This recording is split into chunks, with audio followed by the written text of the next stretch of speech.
Asinivusele eMaswati lamahle, asinivusele sive saseSwatini. Kusukela kubogogo bomkhulu, bosisi, bobhuti, bomake, bobabe, netinswane letisafundza kucatfuta. Lona ngumfana wengani, aluyi lolubuyako, kuye lo mfana lo.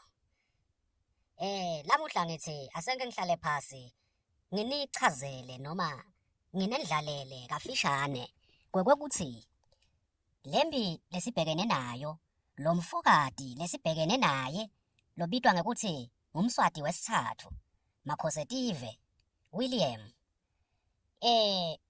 Ufike njani emandleni ekubusa, sesimbona nje ajakadlula, abusa ngesandla sensimbi, ngesandla semfene, abusa ngendlovu yangena. Kwathi ngeminyaka wanga 1967 kungito tikhatsi tebusika, boJuly. Sonke ke siyabati busika kuthi bumisana kabi kuleti ndzaba tekufuna liqasi. Inkosi Sobhuza yathi ke yewuhlola umkayo ulamasuku kunguJuly wa 1967, naye phela umuntu lomdzala njengoba nati ukuthi bekane bafati labangetulu kwa 70. Wase soyasuka uyadlala ubangalala lwakhe. Wathi uyafika lapha awuthola ukuthi akekho umkakhe inkosikati lamasuku. Khona lapho phela libangalala siyalati Maswati ukuthi lisebenta kanjani. So uthola ke kunale ndvombadana lengiyona isebenta endlini kusita inkosikati lamasuku. Leyo ndvombadana leyo ke nguNthombithwala. Ngekwati ke kuthi ke lendvodza lesizama kwakha umlandvo wayo kafishane lana vele phela ayisiyo yasemalangenini. Lokusho ukuthi Nthombithwala bese vele akhona Gideon Nkenjana athulile ngekhathi esiswini. Nayo ke inkosi Sobhuza wesibili ngekuhlula ke libangalala ingasade ukuthi tawuthini phela ngoba yaseyivele ivukelwe. Yavele nayo yangena khona lapho ke kanti setawugaxwa lijazi. Kuthiwe lo mfana lo besavela khona lapha eswini senina sengewakhe. Awuvele phela besagugile umuntu lomdzala. Kuguga kwakhe umuntu lomdzala kude lokutheni. Ulabe kasetakulandzelela kwathi bantwana nekungati umntana longasiwakhe. Kwadeke phela ukuthi kwabona labantu bakhe bese bangetulu kwa 200 leso sikhathi. Ke kwathi ngeminyaka ke wanga 1982 Makhosetive lo ngena agacwe kuSobhuza kuthiwe ngumntana wenkosi Sobhuza wesibili. Una 14 years leso sikhathi. Ikhothame inkosi Sobhuza.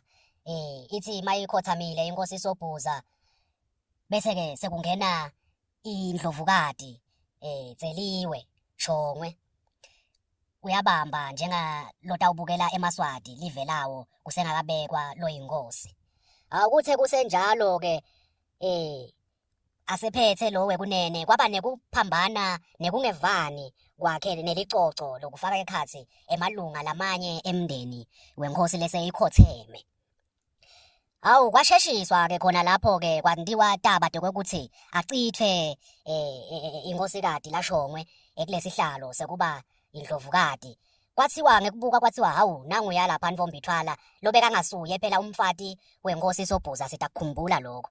Waseke sowugiziswa noma sowenziswa ethuneni lenkosi Sobhuza wesibili kuze kuthi lo mntana wakhe Nthombithwala lokuphela kwakhe kuvele kungene kube nguye esihlalweni sebukhosi kude lamanye malunga endlunkulu ate ukhona lokuthi asilawule lesihlalo mangabe kubekwe livezandlebe lokwatiwa ukuthi akusi umntana walakhaya lolo sasesihlalweni sebukhosi.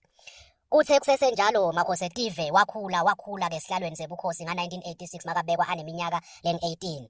Wakhula Makhosetive wase sowubajikele esiswini uvuka indlwabane. Sebayabona nabo ukuthi na 9 votes seyiyasehlulekisa 9 votes yasemtini. Sewuyasehlula lo mfana besithi nathi sitawukhona kumlawula. Sikulembile sikuyo nje Maswati silwa naye Makhosetive kungoba uyati Makhosetive ukuthi akakafiki esihlalweni ngekubekwa ngendlela lefanele noma kwakumfanele kubekwa esihlalweni sebukhosi.